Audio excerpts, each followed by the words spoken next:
the system also thrives in biodiversity. So if you have one particular plant, they're very vulnerable to pests and also diseases.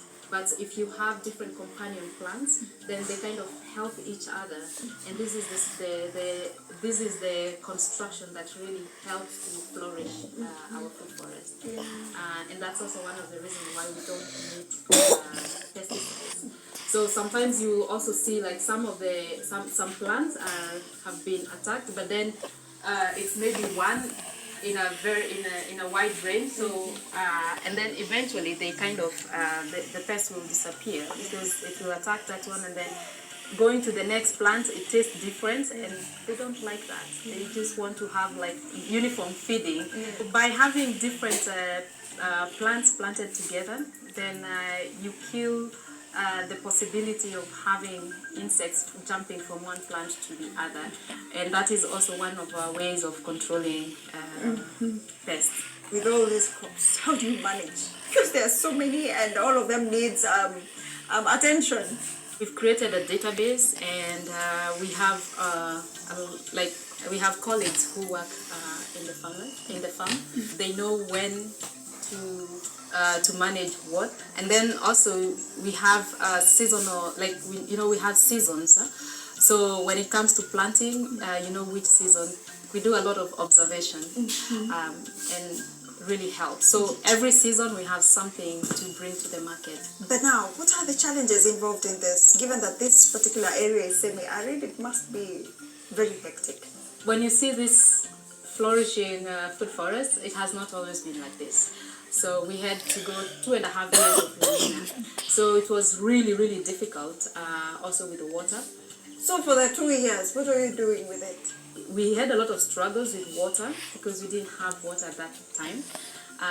But at least because of the mulching and the kind of planting that we had chosen, trees were able to survive, although they had shed all their leaves. So water is a big challenge.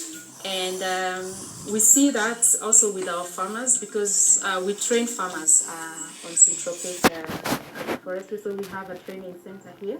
We went ahead to incorporate community water level management in the entire area. So like water management is very integral to our trainings and also how we work with the community. We have several community water pans around that we are digging all over. Oh yeah, it's more like giving back to the society. We've had contacts with the county government. There is some willingness to adopt this, but we wanted to go even more further, because now you see Muranga County has adopted the agroecology policy. So we are hoping to also push our county government to adopt the agroecology policy, because this will also make it possible for our county to prioritize agroecology, and because this is also agroecology.